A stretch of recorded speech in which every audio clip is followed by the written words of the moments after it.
the last lecture, we have seen some of the important properties of the first row transition metal ion, that is the formation of alloys and other compounds and the variable oxidation state of the transition metal ion. In this lecture, I am going to give you the two important properties of the transition metal ion, namely magnetic properties and catalysis by the first row transition metal ion. Let us first start with the magnetic properties. When you place any compound in a magnetic field, then there are two type of a behavior is being observed by the compound. Either it will be attracted by the applied magnetic field or it will be repelled by the applied magnetic field. In this case, you will have two type of a behavior, namely diamagnetism and paramagnetism. Diamagnetic substance is generally repelled by the applied magnetic field, while the paramagnetic substance is being attracted. The substance which are attracted very strongly by the magnetic field, in fact, it behaves as if as a magnet, is known as ferromagnetic substance. The transition metal ion can behave in all three ways, that is, we can expect diamagnetism, paramagnetism and also the ferromagnetism in case of a transition metal ion. Some of the compound and in native state, iron, cobalt and nickel can exist as a ferromagnetic compound also. This ferromagnetism is in fact is an extreme form of a paramagnetism. As I said, most of the transition element and their compound show paramagnetism, and paramagnetism arises due to presence of unpaired electron. Each electron has contribution towards magnetic moment. The magnetic moment of any transition element or its compound or ion is given by formula mu s is equal to under root n plus 2 Bm, where Bm is the unit to measure the magnetic moment and it is called as Bohr magneton, and n in this formula represents the number of unpaired electron in the metal ion or its compound or its ion. One thing to be noted here is that the mu s given by this formula is called spin only magnetic moment. Sometimes the symbol mu SO is also used in place of mu s. The total magnetic moment is a sum total of two type of a magnetic moment, namely spin only magnetic moment, and in addition to spin only magnetic moment, there will be a contribution to the magnetic moment by the orbital motion of an electron.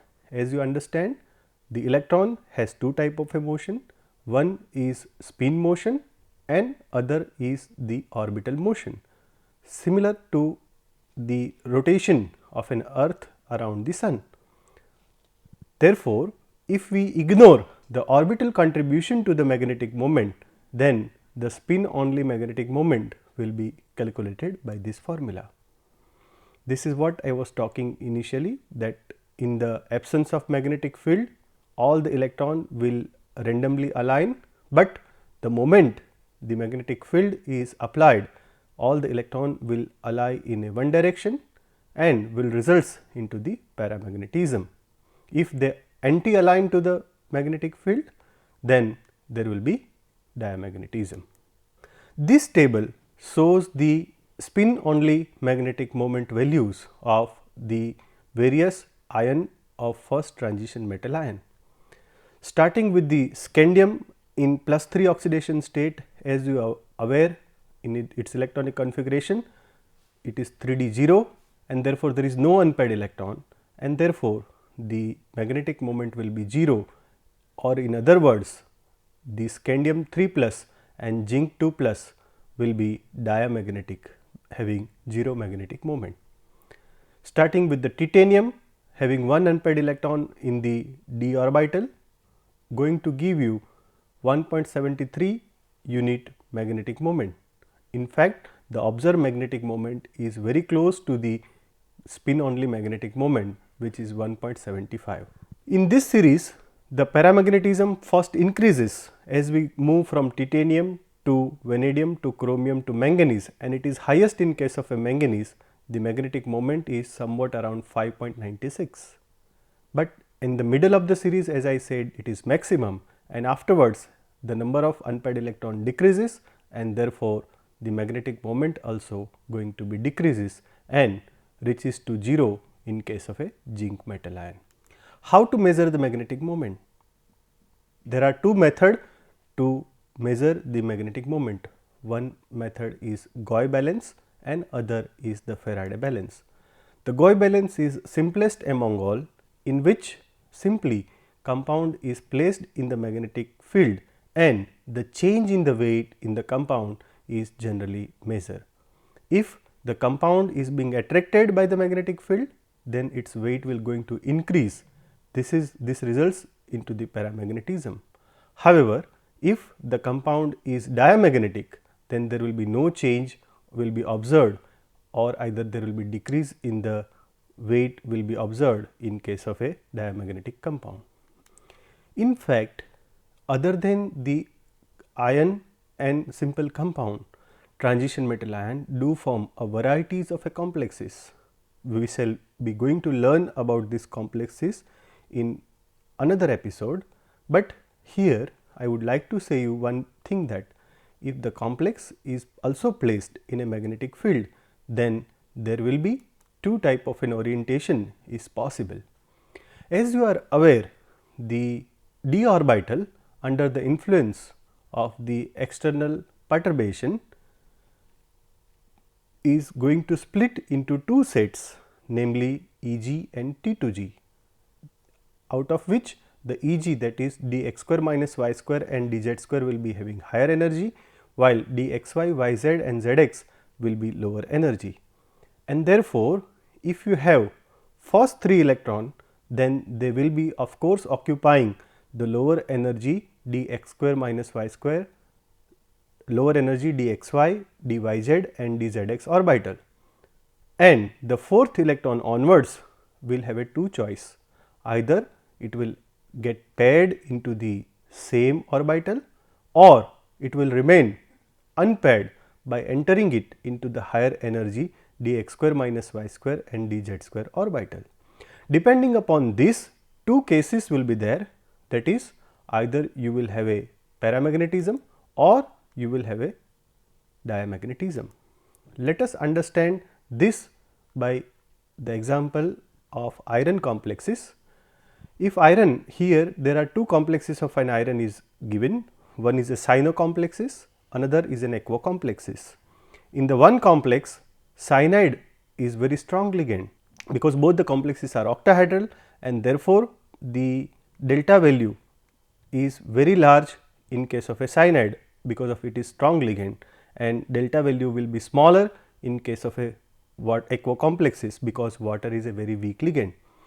Therefore, depending upon the delta, the electron will try to get paired into cyano complexes, resulting into all the 6 electrons are paired, and therefore, it will be low spin complex or diamagnetic complex.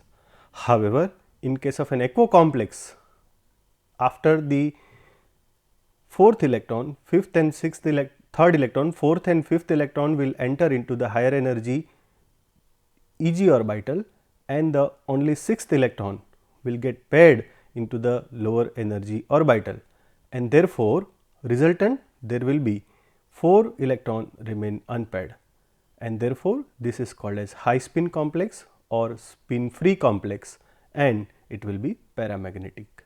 So, as I said, first 3 D1, D2 and D3 complexes will be always low spin complexes, but D4 onwards complexes can be either high spin or low spin, depending upon the value of delta and pairing energy. If the value of delta is very large, then electron will try to remain paired, but if delta is small, electron will try to remain unpaired, and therefore, depending upon this, we can observe diamagnetism and paramagnetism. The next very important property of the transition metal ion is the use of the transition metal ion, its compound and its complexes in the catalysis. As you are aware, the catalyst is very important as far as the 90% of any processes is incomplete without the catalyst, and the transition metal ion is very important as far as the catalyst is concerned. These metal ion and their compound are acting as a catalyst because they are important catalyst in industry as well as in the biological compound also. This table gives some of the important metal ion and their compound in the catalysis. To start with, we have a titanium in form of a TiCl3. It is used as a catalyst in the famous Ziegler-Natta catalyst which is used for the production of polyethylene.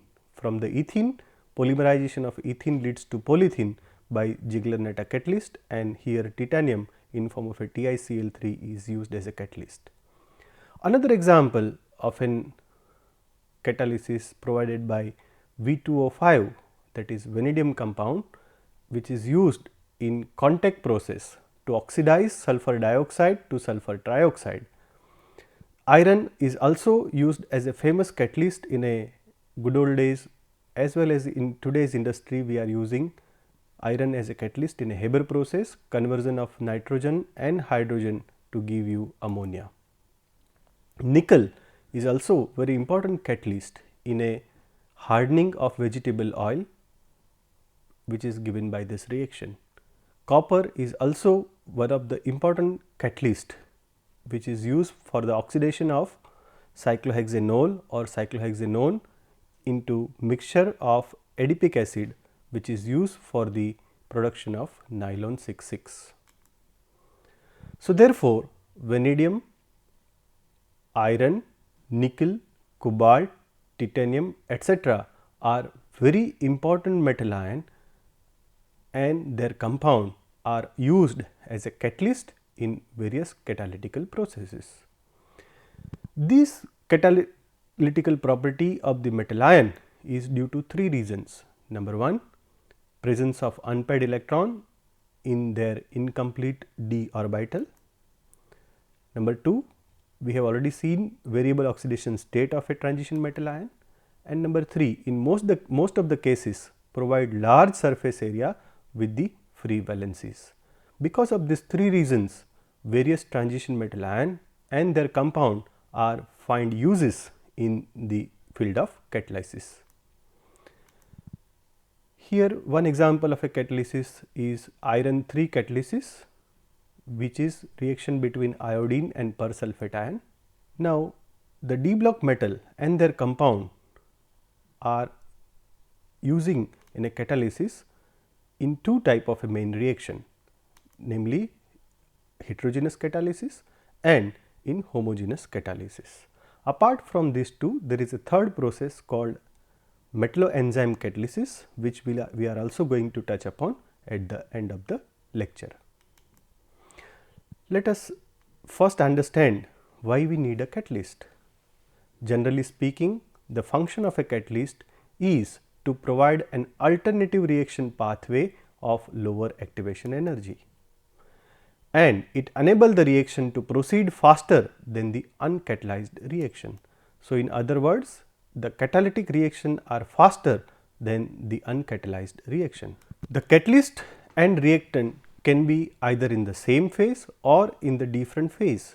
If they are in the same phase, then it is homogeneous catalysis, but if they are in different phases, then it is called heterogeneous catalysis. The most common heterogeneous catalysis is generally provided by the example in which the reactant are gases and catalyst is a solid. A heterogeneous catalyst provide a suitable reaction surface for the reactant to come closer and to react. The example, as I said, is a famous good old days Haber process. In this process, the synthesis of ammonia from 1 molecule of nitrogen and 3 molecule of hydrogen to give away 2 molecule of ammonia. This reaction is being catalyzed by the iron. Now, in the absence of catalyst, the formation of the gaseous ammonia proceeds at extremely low rate. Sometimes the conversion requires hours or days. This is due to collision of 4 gaseous molecules, that is 1 nitrogen and 3 hydrogen molecule is extremely small in the absence of catalyst. Moreover, this 4 reactant molecule will collide in a proper orientation in order to form the product, and the bond enthalpy of the reactant is very large in absence of the catalyst, because the reaction has very high activation energy, and therefore, you require to use a catalyst.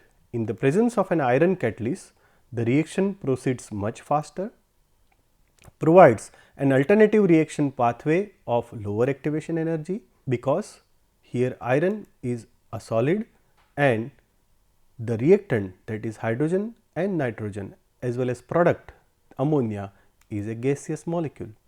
The catalytic action occurs at the interface between these two states. The metal provides an active reaction surface for the reaction to occur. Gaseous nitrogen and hydrogen molecule will diffuse to the surface of the catalyst, and then the gaseous reactant molecule which are adsorbed, that is adhered on the surface of the catalyst. The iron metal having many 3D electron and low lying vacant 3D orbital forms a bond with the reactant molecule and adsorb them onto its surface and weakens the bond present in the reactant molecule. That is to say, the bond between the reactant molecule hydrogen and nitrogen will get weakened after absorbing on the surface of the iron. While the free nitrogen and hydrogen atoms, when come into the contact with each other, they will readily react and form the product. The weak interaction between the product and the iron surfaces. This is because the gaseous ammonia molecule adsorbs very easily. So, this is how pictorially we can understand the whole process in detail. First, the diffusion of the gaseous nitrogen and hydrogen molecules on the surface of the catalyst will occur.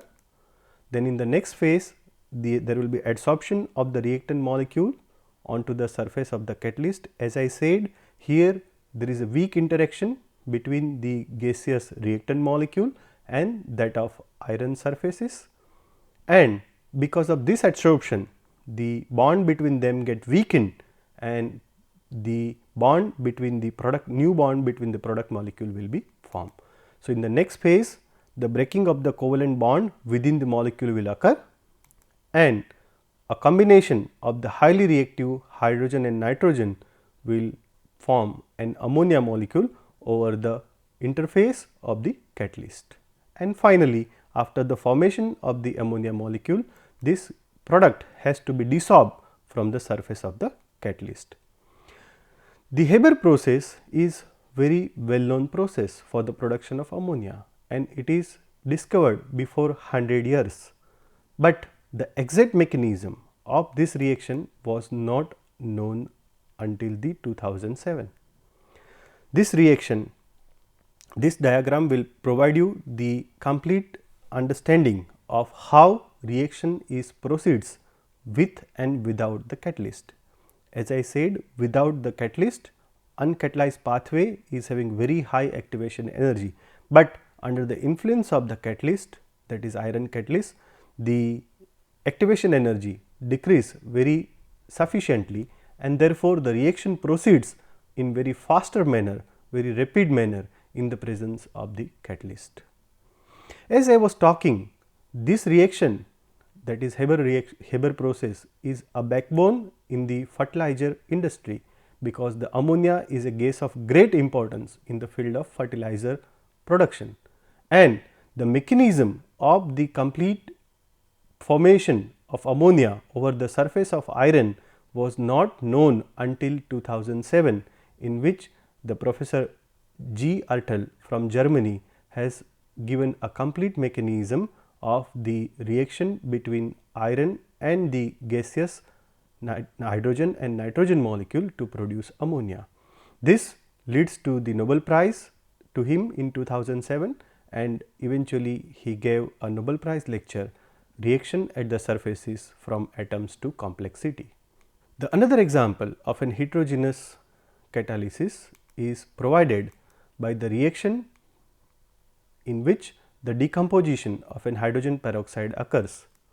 Here the reactant is a liquid and the catalyst is MnO2 powder, which is a solid, and therefore, in aqueous or liquid state also we can have a heterogeneous catalysis. So, in earlier example the catalyst was a solid and the reactant was a gas, while in this case the catalyst is a solid and the reactant are in aqueous or in liquid state. The another class of a catalyst is homogeneous catalyst. In this also the transition metal ion and their compounds finds uses. Here, as I said, the word homogeneous means the catalyst and the reactant are in the same state.